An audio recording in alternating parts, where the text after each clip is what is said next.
Okay, let's check out what we're doing here. Going to use a vacuum to suck out this condensate line because the float switch is actually up there floating too high. And when it goes up, the AC was shut off. When it goes back down, it's ready to rock and roll. As you can see, there's fluid in there. So to get all that sludge out, we're going to turn on this vacuum.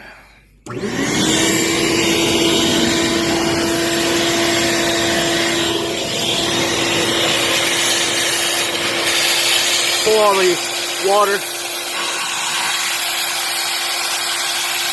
out of there.